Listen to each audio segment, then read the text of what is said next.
And we're back to our jiving every Wednesday. Here we are, Wednesday night, 8 p.m. Welcome back to the Woman Wise podcast. I am Janine Lingenfelder, together with my co-host, beautiful Sara Haboubi. We are absolutely thrilled to have with us Sharon James, a health and well-being educator and coach with a wealth of experience empowering women through weight and menopause, and of course, fitness challenges. Hello, Hi. Sharon. Welcome to the show. Good evening, everybody. Thank you for having me. Oh, it's absolutely our pleasure. So thank you so much for joining us this evening. We had a lovely chat the other day. It was about an hour. It's like meant to be 10, 15 minutes just to sort of say a quick hello. But it was an absolutely fascinating discussion.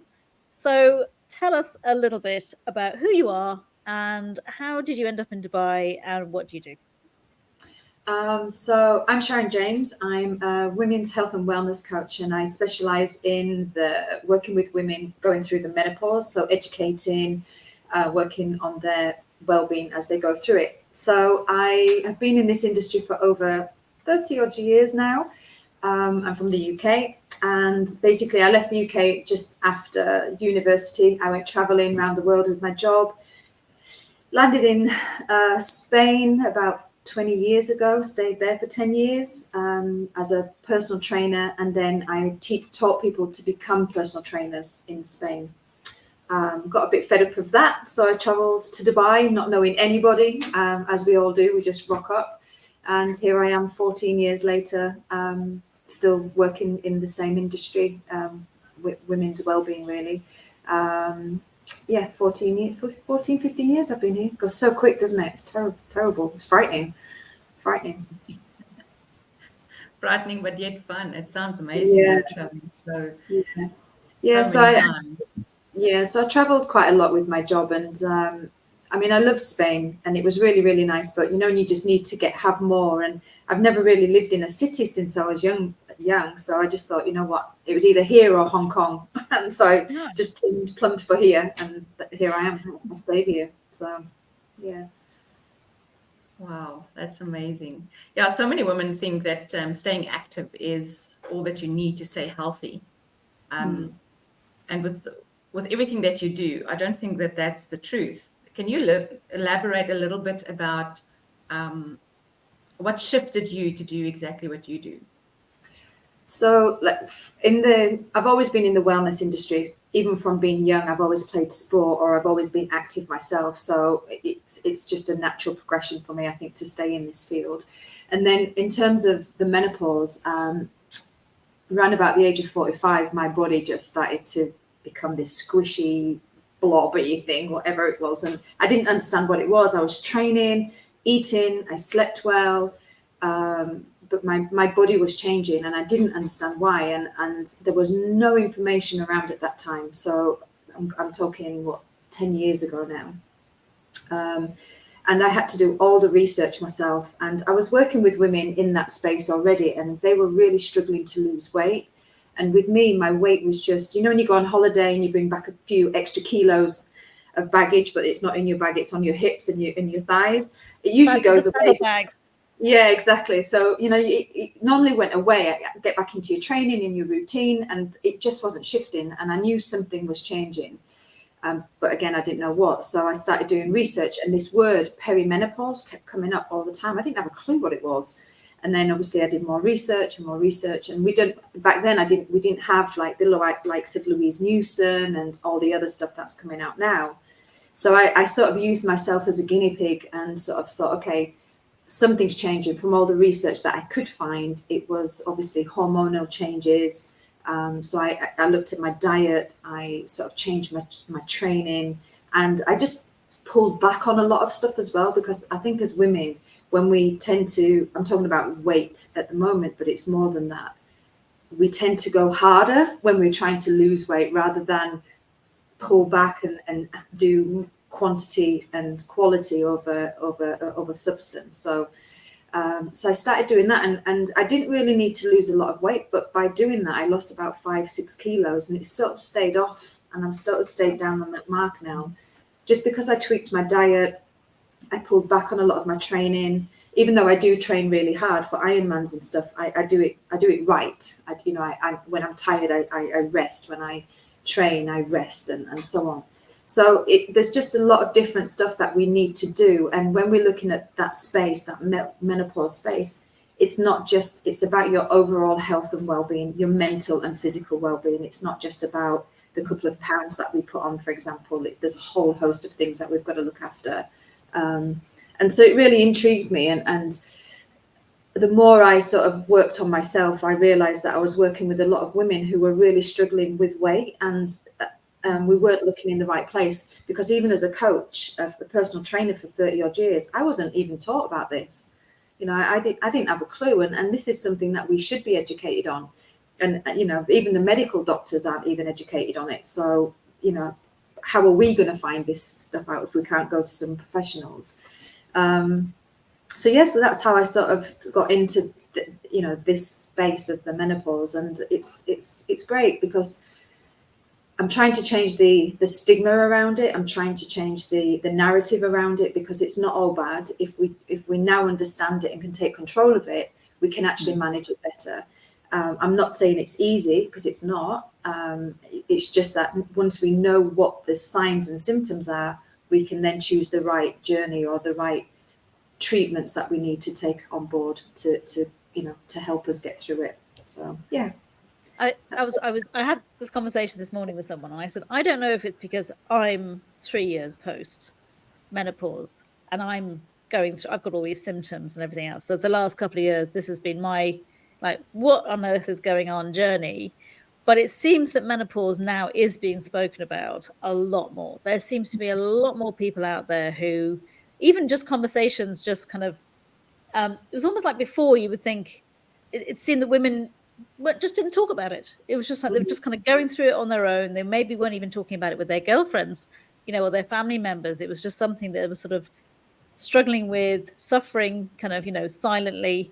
As you said, a lot of GPs, I think that's still the case. They still don't really know all of the symptoms. So if you go in with something, and you could be, 40, you could be 42, 43. So you're thinking, oh, I'm miles away from menopause, and you might be, but that perimenopause, that word, that term, means that those symptoms start to show up, and they can be earlier and earlier, with some women. They can, and I think in perimenopause, we have these symptoms that are very similar to lifestyle symptoms, like stress, anxiety, tired, fatigue, brain fog from lots of different stuff going on in your head or around you. So we don't connect the dots until it's too late. We always presume that it's because of stress or because we've got too much going on, family life, careers, you name it. We just bundle it all together and get on with it, basically. And that feeling becomes our new normality of how we think we should be feeling, because we go, oh, it's my age, or it's my time of life, or whatever. It's, we always sort of justify how we should be feeling. And I think once we know that in that sort of spectrum where we are, that the sort of symptoms that can occur, we then can connect the dots. And like you said, Sara, is we can then sort of keep a journal of what's going on and take it to our GPs and go, you know what, check this out. I think this is what I'm going through. Because at the moment, if we go to various GPs with anxiety and stress, sometimes all they'll do is put you on antidepressants or tell you to go and have a massage or meditate or, do something else, which is what you should do as well, by the way. But, so we have to take those actions to go to our GPs and go, look, I think this is what's happening. I think this is where I am, because they don't connect the dots either sometimes. That's the thing. So it's sort of taking control of it and understanding where you are on that journey and going, okay, there are reasons my body is showing me these symptoms. I need to do something. And every woman's different. Some women go through it without even thinking about it, but others, and there is a very, very big range of not having any symptoms to being completely flawed and depressed and suicidal. So there's everything in between that. So It is really important that we do talk as women, and you're right, we are talking more. It is becoming a conversation. We are normalizing it because it's not a disease, it's not an illness, it's just something that every single woman is going to go through, and it's a natural process. So, and I'm laughing because you say it's not a disease, and in the past, that's exactly what people were thinking. It's like, I can't talk about this because they're going to judge me so badly and this and that, and it's, let them judge. It's actually it's a step forward, acknowledging that you're actually going through this, because it's a health thing.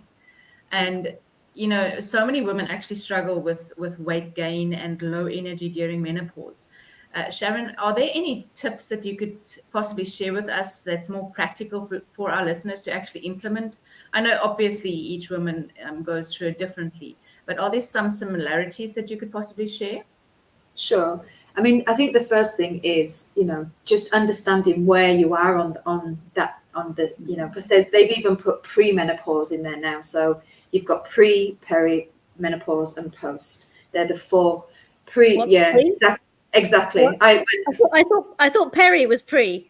Yeah, exactly. No, there's another one now. It's pre. So I think pre is sort of when you're having your normal menstrual cycle and they're not fluctuating as you go into. So that's the actual normal. Yeah. So I'd say pre was what, in your 20s, 30s, up to your 30s, 40s. I'm guessing. All right. Okay. So just to add another one to the list, then your peri is where your symptoms sort of do show their head. It's like your periods maybe start to fluctuate. Come heavier, lighter, not at all, show up for 1, maybe 2 months and then disappear again.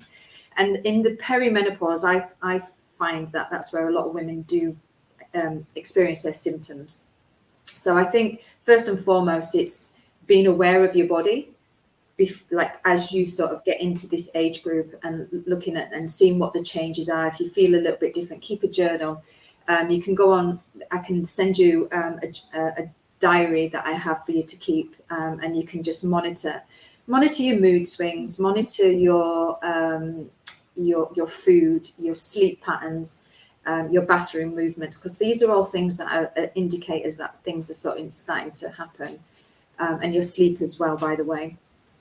And then once you've sort of got an idea of like things might be changing, then look at your tweak things like sleep, for example. I always work with women on sleep first, because if your sleep is out, it doesn't matter where you are on the spectrum, whether you're still having periods or post. If your sleep is out, then we're moody, we eat wrong, and it's that vicious circle, isn't it? So we are very, if we don't have a good sleep pattern, we're messing around with our hormonal profile. Our melatonin is slowed down, our serotonin is affected, and our leptin and ghrelin are as well, because we always talk about estrogen, progesterone, and testosterone. Okay, they're the 3 hormonal profiles that we work on when we're talking about the menopause. But there's also a lot behind that, like your cortisol levels, your insulin levels, your leptin and ghrelin are your hunger and full hormones, for example.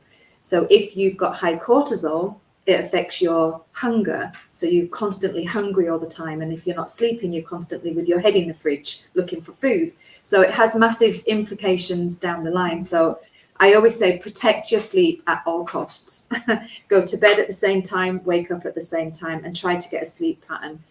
Don't put lights on at 8, 9 o'clock at night, so your melatonin production can start to process. So that's your sleep hormone. Okay, so lights like this, for example, are actually going to start slowing my melatonin down, and it will keep me awake longer.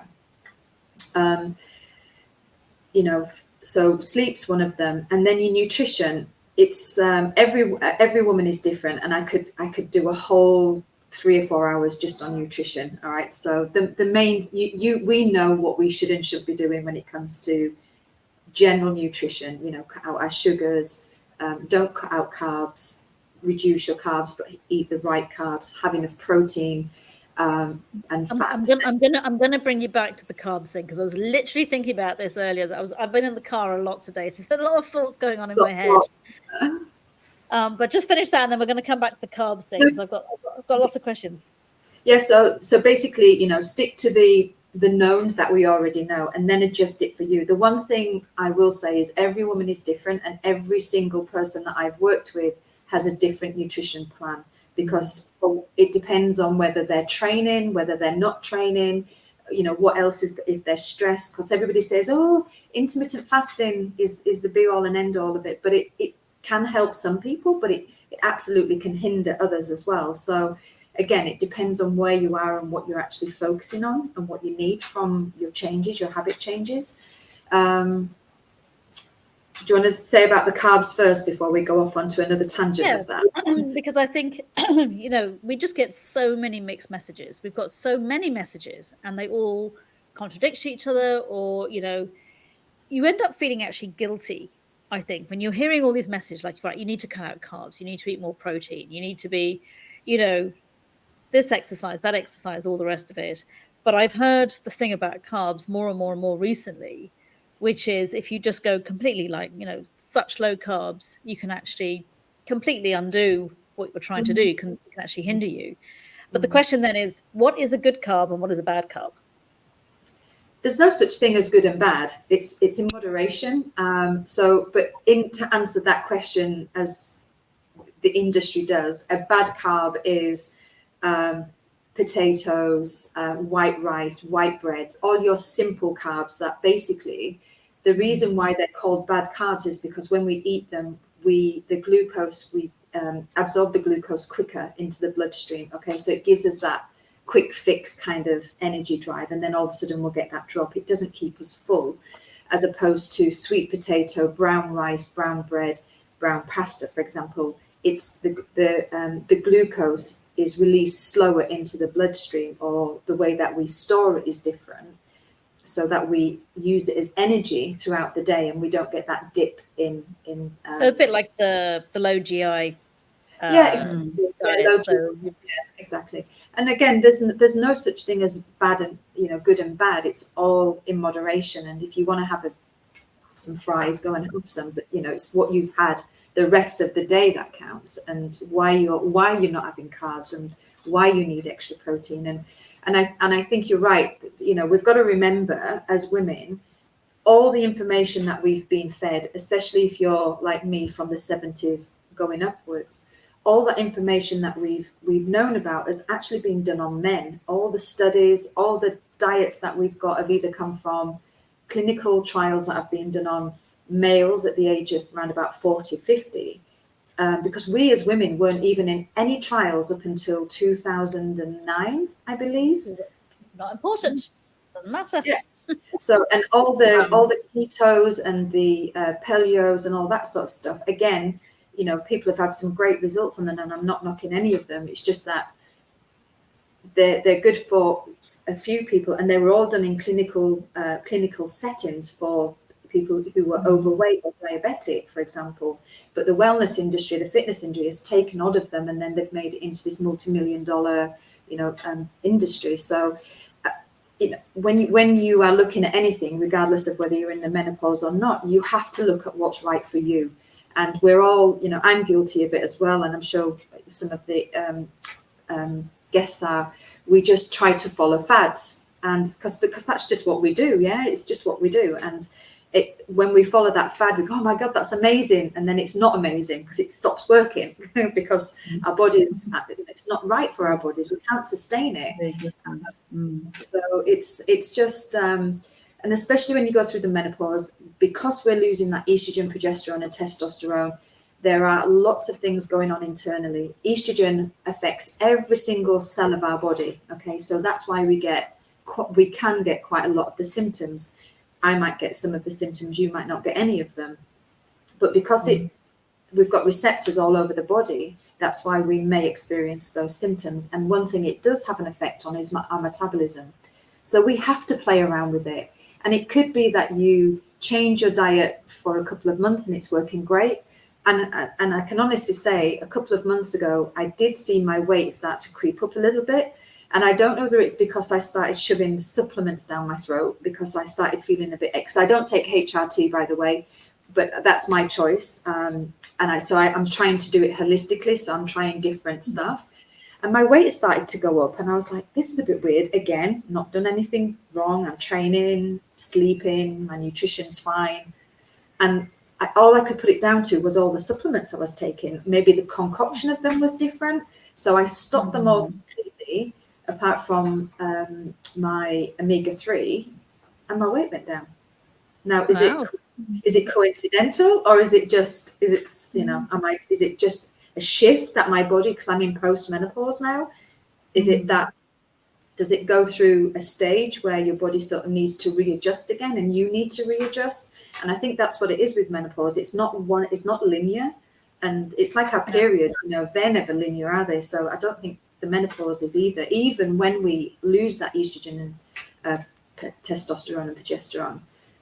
So I think it's a constant, we've literally just got to be a constant change. And I like it. It keeps you on your toes. It changes, I'm more vegetarian, so I'm looking for vegetarian recipes, and I've embraced it rather than hated it more than anything. It's almost building a relationship with menopause, if you will. It is. You're right. Yeah. Do you have some sort of friend or foe? Are you gonna make your body your enemy? In which case, it's going to feel like that. It's going to feel like, and I mean, I'll be honest, that is actually, I feel like, this kind of alien being has kind of landed, and I'm like, okay, what is this? This is so. But yeah, I think it's such a positive message actually that you're giving there, which is, look, not everything is going to work for everyone. So you have to find out for yourself what works. Can I ask you a question though, before you went through this yourself as a fitness trainer? Yeah. You must have worked with women who were going through menopause before you did, before you're probably anywhere near it. Did you have that? Or did you mainly work with younger women? Do you know what I did? Like I said, I did. I worked with women in this age group, but nothing was mentioned. Nothing at all. And it's funny looking back. I could have been a better trainer as well if I'd have known a lot more about what they probably were going through. We when women are struggling to lose that weight, obviously then the first thing I sort of do is say, okay, let's go get your hormones checked out, or let's check your vitamin B, your vitamins and minerals, because they're just as important as as everything else. So I have to be honest with you. No, I wouldn't have had a clue how to sort of manage this situation, because I didn't know myself. The word wasn't there. So, and I think, and it's funny because I was at Health Love on Sunday, and this woman came up to me and she said, "Oh, we're looking for somebody to actually do a course to train trainers." And it's it should be part of, and I think it is now on some courses, but it should be part of trainers' curriculum, definitely on there, because I could have done more justice to my clients, to be honest, if I'd have known differently. I wouldn't have had to. Like you said, when you were going through it, you had to go and do all of your own research. Yeah. It wasn't like it was being handed to you. And I think that, I mean, I don't quite know how this sort of revolution has started in terms of people. I know Louise Newsom, who does a great podcast in the UK. I mean, she's been on a fight because she was a GP. She wasn't allowed to run a menopause clinic within the NHS in the UK. She had to go out of that to do it. And it was just this kind of quite insane kind of concept that healthcare professionals see this as like, no, you don't need it. Or just, I think one of the problems was that everyone was stuck on HRT immediately. And then all of the bad press happened and people were taken off it. And then there was no replacement. That's people it. weren't helped in any way. And that caused huge harm for so many women. Depression, as you said, sort of, even suicide ideation, losing their jobs, losing their relationships, their marriages. And even absolutely horrendous. Yeah, even that you're right, that study that was done from the Women's Health Institute, it literally overnight stopped people using HRT because they associated it with breast cancer. And unbeknown to before, when the study then came out, they realized that all the studies were done on women over 60 who were already in postmenopause. So it was, it was not relevant to the likes of us going through it at that time, or my mum or my sisters, for example. So a lot of women now are suffering because they didn't get the right information. And HRT has its place to help us with our bone density, cardiovascular disease, and insulin resistance in post-menopause. And I have a friend actually here who has really bad bone density, brittle bone, and her doctor said to her, "You should have been on HRT in your 40s because this would help you." Yeah, and she wasn't advised, and so there are a lot of women who would have really benefited from being on HRT, but they were too scared to even talk about it, or never even mind talking to a GP about it. So because there's even different forms of HRT. It's not just one form of estrogen or one form of progesterone, or and not all women take testosterone either. They don't need to. No, they don't need to. No. That's why it's so important to go and have a conversation with your GP or your gynae and find out what exactly you need. You take a medical history, take all your symptoms and everything with you, but you need to go and talk about your medical history and stuff to get the right. And look, even HRT, when you're taking it, or even if you go down holistic therapy route, it's only part of it's only part of the solution for you. You have to look at your nutrition, your diet, your exercise, and everything else to counteract and balance it out. And with exercise as well, a lot of women sort of, when they sort of go through and they start to feel that they're putting weight around the middle, the first thing they do is they'll go to the gym and they'll do like full on cardio, like hours of cardio training, and again, it's, for some people that's the completely wrong thing to be doing, because our bodies are changing. We don't need to do as much intensity as we used to do. We need to pull back and do short, sharp intensity and a lot of strength training, because we're losing that estrogen and those three, our muscle mass deteriorates quite quickly. So strength training is more important now than ever. Even prior to coming into menopause, you should be doing strength training. And a lot of women, again, were fearful of building a lot of muscle, looking like men, and so on and so on. But because we weren't educated that we haven't got as much testosterone as men, so we can only be as big as our bodies will allow us to be, unless you're going into the bodybuilding, arena. So, and the more muscle mass we have, the more it protects our bones, the more it helps with our metabolism. So again, that whole thing around exercise is completely different for us. And there's so much more studies. If people follow Dr. Stacey Sims, she's a New Zealand, she's an athlete, but when she was doing her doctorate, she literally threw everything away that she was doing and started working on studies for women, because her professor at the time turned around to her and said, because she said, "Why are all these studies done on men?" And he said, "Because women are too complicated." So she literally threw her hat in the ring and started a completely different course and degree. And now she's brought loads of information out now that I now work with, and a lot of other people work with, because. Oh, wow. So what sort of things did she find then from her research? That sounds like... So just stuff like the way that we're training, the way our body, utilizes carbs after a certain amount of training, doing a lot of cardiovascular training actually puts a lot of cortisol into our system. And if we're already stressed with high cortisol, we just keep topping that up. So, it's not all about it's about the type of training, but it's when, how, and what we do is more important, and putting it into the right place. And again, for example, if you are intermittent fasting and you are stressed and you've got high cortisol levels, because we're fasting, our bodies naturally produce cortisol anyway. So you're just adding cortisol more and more. So for those women who are fasting and not losing weight, maybe it's something to do with your stress factor, and they list everything else that's going on around the peripheral vision, that's not helping. So there's loads of different ways. She's coming up with loads of different stuff that we can integrate into our training or our nutrition, or sleep is a big one that she looked at as well. So yeah, it's worth checking her out as well. She's got some really great information, and it says for athletes, but she does, she says that if you go to the gym once a week, you're an athlete. So there you go. You don't have to go to the gym once a week. Still not an athlete. Yeah, and that's the thing. We spend a lot of time in the gym, and not necessarily needed. It's just about the quality and the quantity that you do that really counts. So, but yeah, we've got I don't know if it's a question, but she says she eats an apple a day. She doesn't sleep. She gets about 4 hours to 5 hours sleep, maybe 5 hours. She's stressed, and she walks maybe 1,000 steps a day. Is there any advice that you would give this person? all she eats is an apple a day, or is Yeah, she eats an apple?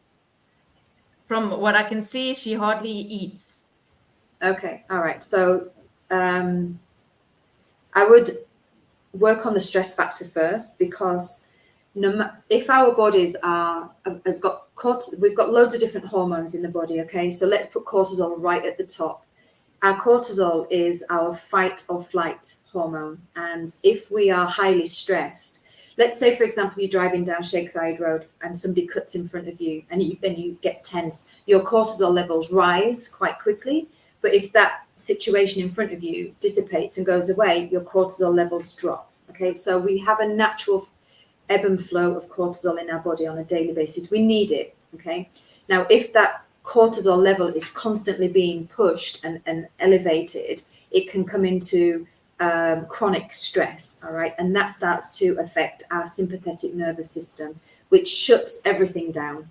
So if you're looking to lose weight, get a good sleep pattern, basically anything, it just shuts everything down, because it goes, you know what, I'm not quite sure where I am with this at the moment, so I'm going to shut quite a few things down so that it's your coping mechanism. All right, so it shuts everything down till it knows that you're in a safe zone.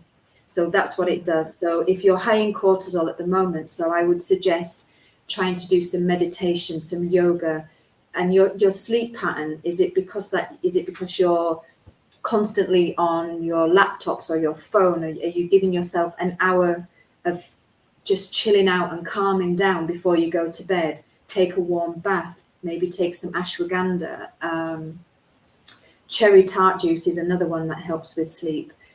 So it's having a look at what's going on around you and being able to take it's about controlling the controllables. And we can control what time we go to bed. We can control what time we switch off the TV, and we can control about how we deal with the stress around us, and take some self-care tips. To be honest, I think that's one of the biggest tips I can give you, is start looking at what you can do to put self-care into your routine first.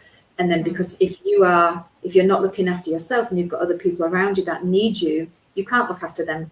You need to look after yourself first. So there's loads of different things that you can say, but I would definitely start to say, look at the stress and the sleep pattern first. And eating an apple a day, again, that's not advisable for anyone, because if you're not eating, again, your body will start to rise in cortisol, and you're just putting yourself in that stress state again, and your sympathetic nervous system will be just going crazy, and that controls everything from your head to your toe. So start to implement, even if it's just something like maybe some having oats in the morning to keep you, oats and peanut butter and a little bit of berries and stuff. That itself will keep you full longer than an apple, for example. And just even if it's just that one meal a day to start with, and then start integrating more food throughout the day, if eating's a challenge. I can't really answer that until I really know the person. So, but yeah. I hope those tips Was that in the definitely comments? helped. And I Was think that in the it comes- comments section? Yeah. No, it's actually on a private WhatsApp. I was going to say, because you said, I was like, oh, I must have missed Where's that something. come from? Yeah, it's very interesting, and obviously the question is actually going quite well with your Live Life method. Can you tell us a little bit about that program? How it really helps women. Yeah, so when they come to me, they're usually it's because they've experienced the symptoms. Okay, so what we tend to do is we look at the symptoms that they're going through at the moment, and we then look at what's going on outside of that circle. So we look at their lifestyle, holistic, stress, career, family, and we take everything into consideration. And again, we look at the controllables. What can that person take away and start to change their habits as they to help with these symptoms. So again, a lot of the ladies that come are either because they're not sleeping or weight gain. Okay, so that's the first thing that they tend to come with. But then what I do is I forget the weight gain for now, because again, it's usually stress or something else going on that's causing that, as well as the hormonal fluctuation. And then once we've had a really good deep dive into what's going on, I either say, okay, the first thing you need to do is go talk to your GP, and then come back to me once you've got some HRT, if you need HRT or holistic therapy, or go get your hormones checked out first. And then once we've got that baseline, then we start to implement some of the lifestyle strategies that we can put in place, because there's no point me trying to put all this in place if something is still awry with hormones. It could be thyroid. It might not even anything to do with the estrogen, progesterone, and testosterone. So we need to find out what that baseline is first, and then we work backwards from that. Because don't forget, some women are still having their periods, by the way, when you're in perimenopause. So when you go to your doctor or your GP, they might give you a blood test and they'll go, oh yeah, your hormones are fine. They probably are. You're having a period, so they fluctuate up and down every and so they should do the test at, I think it's day 3 and day 28. I can't remember, day 3 and 28.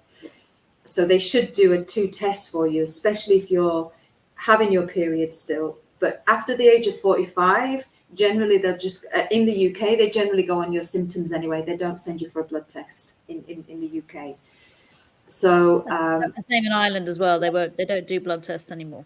No, and there's no real reason to, because because when you do have the blood test done and you're still having your periods, your FSH, your LH, your FSH and your FH, I can't remember, I've got the background.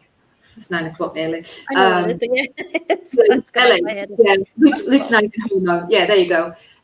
They can still be normal. So all your ranges can still be normal, but you can still be having symptoms. Okay, so then you've got to figure out, okay, is it menopausal or is it stress factors in my life? And that's where they come back to me, and then we sort of go through that.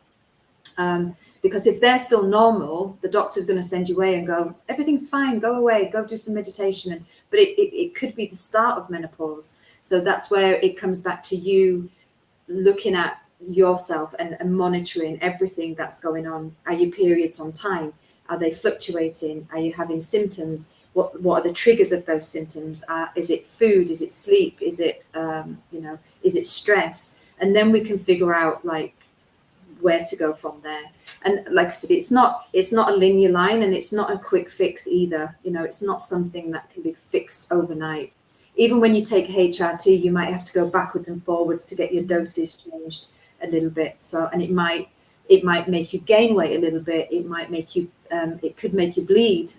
So there are, different things that happen. It's just managing it step by step. And that's the thing. Yeah. And even in postmenopause, there's still symptoms like hot flushes, by the way. I'm having one already. Yeah. Well, it's also very hot. It is also very hot, and I feel like there's no escape from it. It's following you. Yeah, and being in the heat of the summer doesn't help either. But again, it's manageable. It's not, some women have a little bit of a sweat. Some women look like they've literally come out of a shower. Again, everybody's different how that affects them. And it's just managing it. It really is. It's, like, for example, even some tweaks that I do with some of my ladies, like our internal body system starts to heat up round about this time of night, 8-9 o'clock at night. Okay, so our body starts to heat up. Now, if we're eating late at night and we're having heavy meals, our body starts to thermogenically heat up to break down that food. Okay, so that's a natural process. So if we're having that and our body is actually rising in temperature, we're just going to be this hot mess at night. So changing the time that you eat, for example, could help with the hot flushes. So it's just being aware of what's happening. The circadian rhythm that we sort of work on, that 24-hour body clock, is really, really important to understand, because our body does have a clock and it works by it. You know, sometimes it can be a little bit haywire when we travel and stuff like that. It's thrown out of sync, but generally our body works on a 24-hour clock, and and melatonin comes in at night, serotonin comes in the morning, cortisol levels rise in the morning, and so on. So it's just understanding your body and then taking it from there, really. I think one of the most surprising things for me was actually discovering just how many symptoms there actually are connected with a drop in estrogen, progesterone, and testosterone. Like when they drop, it just affects absolutely everything. And you know, I've said this before on other podcasts, but my one was my joints. I ended up with, and of course, you know, I was still having periods. I don't think they even asked me that actually. It was just straight away, well, let's test you for rheumatoid arthritis. Let's do this, let's do that. And it was only recently that I went, this is menopause. This is from a drop in estrogen. It's like it's now it's blatantly obvious. And if that had been something that a GP or the rheumatologist had asked me, I think I could have avoided years actually of being in severe pain. Yeah, and that's the thing. It's because the symptoms are very similar to day-to-day kind of things that we can experience, like a little bit of joint pain every now and again. And it's funny because not all the symptoms come at once. Of course they don't, but you can go, oh, I'm actually okay. And then all of a sudden, a couple of weeks later, your knees start to ache, or like your wrist will start to ache a little bit. And that's when you start to feel like, oh, okay, it's menopause. Now we know it's menopause. We can sort of connect to that. But it's funny, like hair loss. A client of mine the other day, she was saying that she was suffering from itchy skin. And she was she said, it's just coming on. And she said, it came and went, and now it's back again. And I went, have you know, it could be menopause. It could be part and parcel of it. And itchy skin is part of it as well. And she went, oh, I never thought about that. Wow.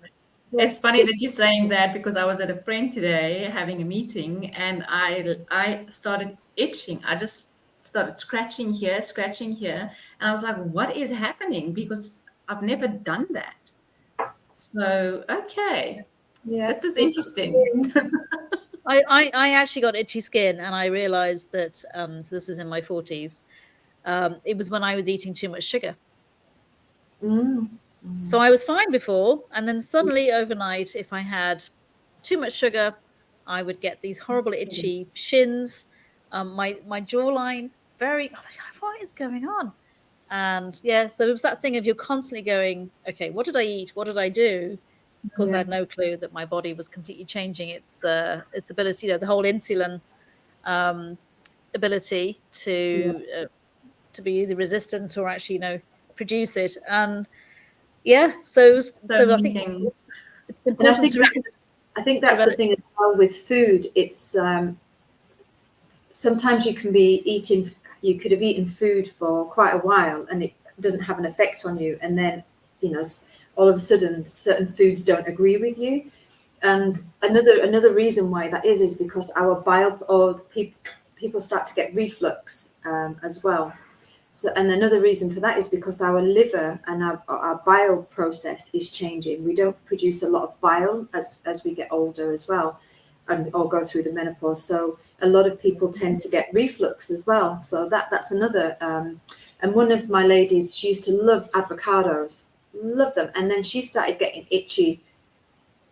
And it was avocados that was making her itch, but yet she's eaten them all her life. But now she can't. You know, that's very interesting. I didn't know that now about the production of bile goes down. Yeah.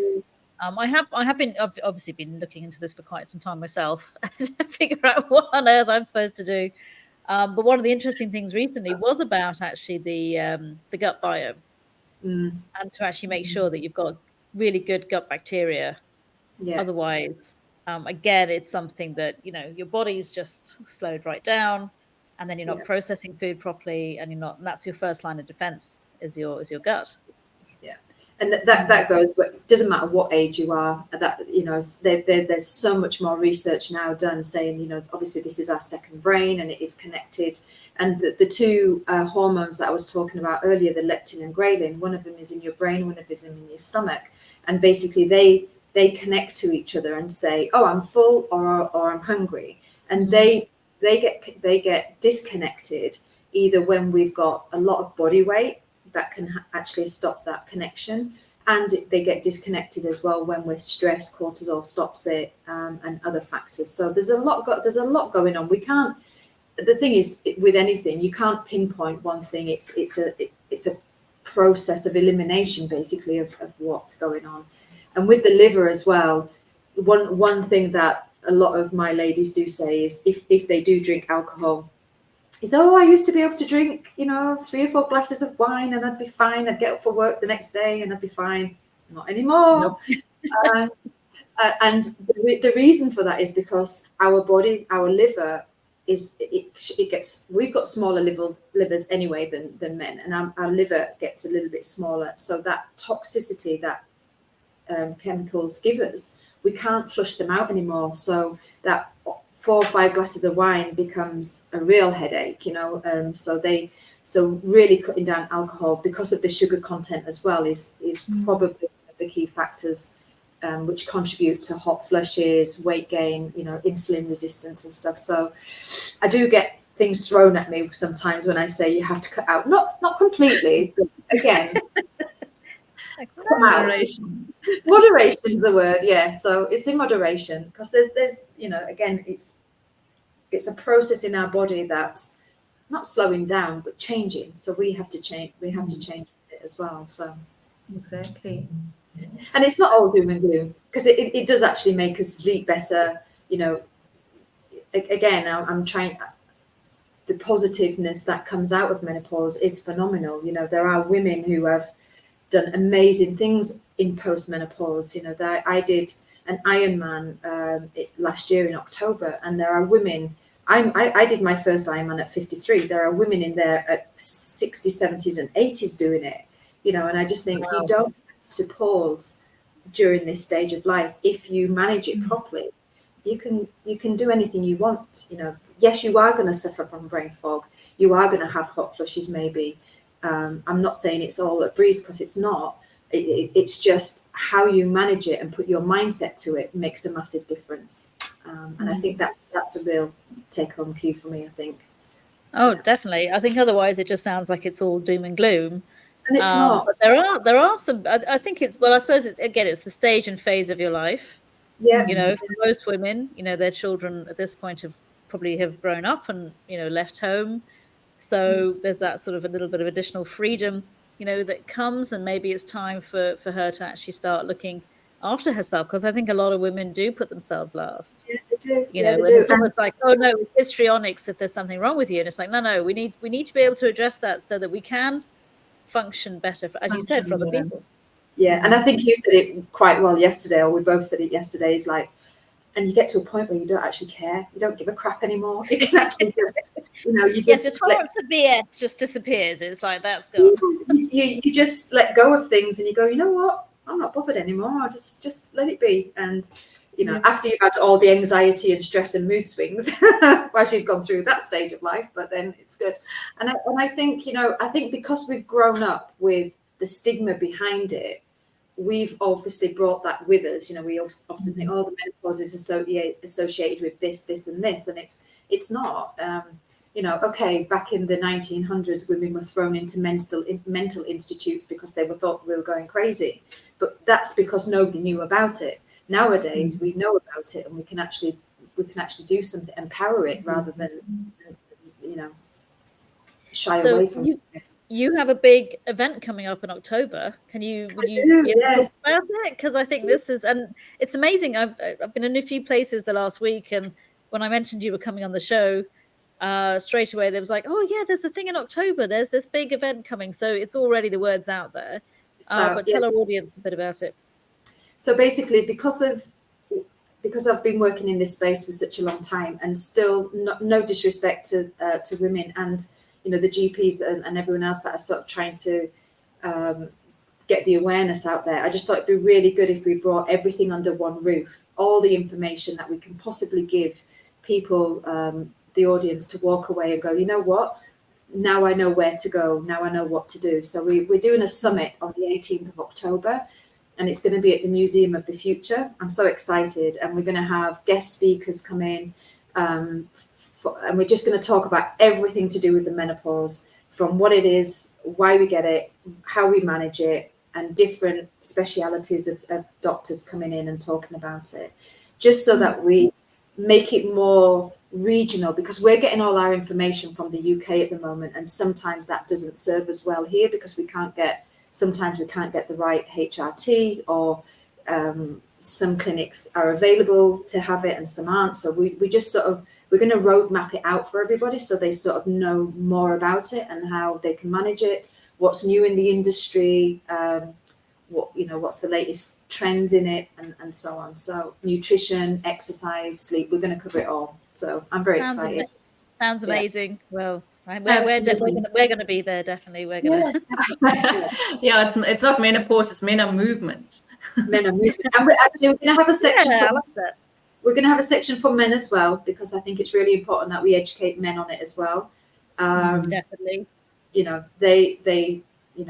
affects us, but I do believe it affects 100% of the population, especially if the women are having a hard time going through it.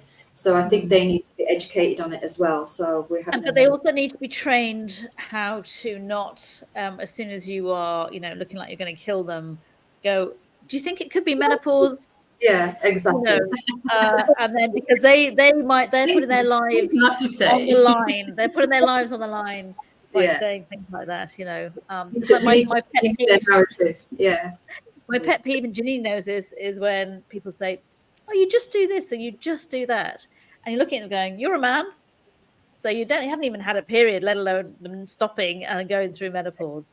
But I think it's important that men know. But I do often think that, thank God we do actually have it, because I don't know whether I could cope with them having it and having to manage them. When they've got a different podcast, that's a completely different podcast. Yeah, exactly. So I've always said, thank God men don't have the babies, because our species would have died out. Yeah, exactly. Exactly. Okay, I have to apologize to any men who are listening. We're sorry, we don't mean it. We really. Yeah, truth hurts at the end of the day, right? So for people to actually get more information about your programs, is there some sort of link that they can follow? How can they get hold of that? Yeah, if they just follow me on Instagram, and they can just DM me on any of the platforms. I'm on Instagram and LinkedIn, really. They're the main two. Just Sharon James Coaching, or if they want to email me, hi@Sharon James Coaching, they can reach out to me. And my WhatsApp as well. So just message me, and any questions that they have, I do free consultations with everybody first, just to make sure that I'm the right fit for them. And if anybody just wants to chat, I'm always there as well. A chat's always good. Yeah, Mega's just said that's so needed to include men. They're often on the receiving end of the mood swings. They are. And look, at the end of the day, we ourselves sometimes don't understand why, or when those moods come on, it's just literally instantly. And for us to understand it must be hard for them to understand it as well. My husband's listened to me coach and train on this sort of stuff, and when I first did it, he turned around and said, I didn't know you could get all those symptoms. They just don't know, and we didn't know either. But we didn't know, so how could they know? Yeah, exactly. So just tell us briefly about one of your success stories. Like, where did she start from, and where did she go as a result of working with you? I have to say, I've worked with quite a few, but one of them recently is a cancer survivor. So they're actually thrown into menopause. Okay, so not only are they managing their cancer, their treatment and everything, and their recovery, they're also thrown into menopause. They're on a different journey with either they can't take HRT, depending on what kind of cancer they're going through. Mm-hmm. So I've worked with a really nice lady, and she came to me because she needed to start to look after her health and well-being, get strong again, look after her nutrition, detoxify from all the chemicals that she's been having. So and we're actually writing a book together, so I'm really excited that that's going to come out at the end of the year. So she's an amazing artist and drawer, so we're doing a book together. So with her, it's not, what she's inspired me, it's the actual other way around from the strength that she's had. So, and it's just been on that journey with her. So she's lost weight, and it wasn't about losing weight. It's about just getting her health back up to scratch. So, and again, it was just the same things, making sure that she slept well, ate well, and, looked after her strength. And obviously we're starting from a very low, platform with her strength, because obviously the chemo's taking it out of her and everything like that. So, and yeah, and she's going great, really, really well. And I'm really proud of her. So, and every woman is different, and it could be something very slight for one person, which means, it could be very big in their head, and it's just a small tweak that makes them empowered to somebody like my lady who's a cancer survivor. So yeah, they're all different, and they're all brilliant in their own right, really. Yeah. And the one thing is, what makes them special is that they actually step up and recognize it. That's the key. And part of the conversation we had, I think it was yesterday, I don't know, I've had like such a long day, it feels like a week, was, there are no quick fixes. No. And I think everyone wants a quick fix. Everyone wants that sort of magic bullet that, that's it. And the reality is actually, it's, as you said, step up, take responsibility, take action, and stick with it. Yeah. As opposed to going, this is not working. It's like, well, okay, maybe it's not working, but why? Find out why it's not working, and then, or give it some time. Yeah, and as females, those quick fixes have actually done us a disservice, because over the years of all that yo-yo dieting, it's messed with our hormonal system. So, one thing we do learn, unfortunately, the hard way, is that all those yo-yo dieting and restrictions and everything else have just had a massive impact on our hormonal shift, that it might be taken into anything that we sort of have pre-existing prior to going into menopause can be taken into menopause, and it can exacerbate some symptoms and stuff. So my one takeaway as well for those who are pre and peri, start to look after your hormonal system, get that balance right, and stop the yo-yo dieting and quick fixes, and really, try and balance everything out prior to coming into this stage. And I can honestly say your symptoms will be reduced significantly, definitely.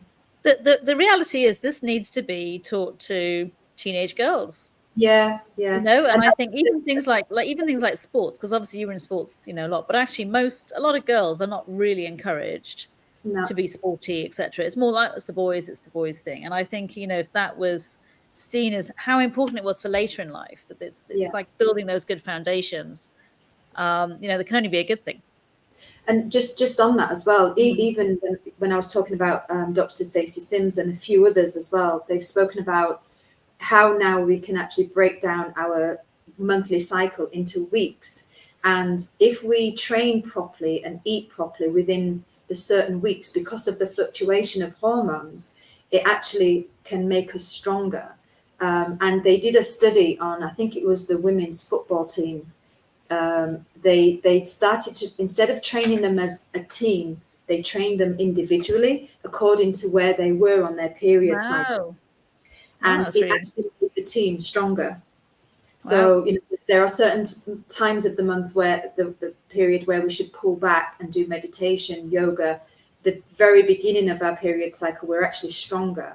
So again, it's this information that we should be teaching our younger generation now, and so that they can utilize it moving forward. And that whole thing of, we should eat, we're going to get cravings a week before our period. There's a reason for that, but we were never told the reason for it. It was just a crutch, and we use it. So a lot to be learned. It's good. It's a great time to be around and be changing, definitely. Use all this information. Janine, our hour is nearly up. I'm just looking at the time. I'm like, oh my gosh, I can't believe it.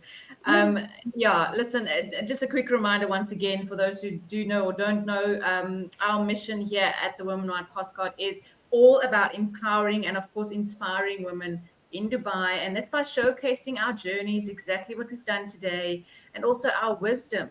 And Sharon, you have shared amazing knowledge, and these tips, I hope people are really listening and taking it to heart, knowing that rather embrace it than feel the shame of menopause, because it is a step up to actually be healthier. Incredible insight. Oh my gosh. Well done. Thank you. We could have talked for another 2 or 3 hours. I don't think we would have covered it all. But as usual, the hour has absolutely flown because of the level of conversation and the level of information. And I think it's essential, absolutely essential. And as Megan said here, listen to your body. So yeah, definitely, for sure. And if you have enjoyed this podcast and you'd like to help Janine and I out, you can buy us a coffee. There'll be a link below the video when it's on YouTube, or you can go to our website, womenwise.media.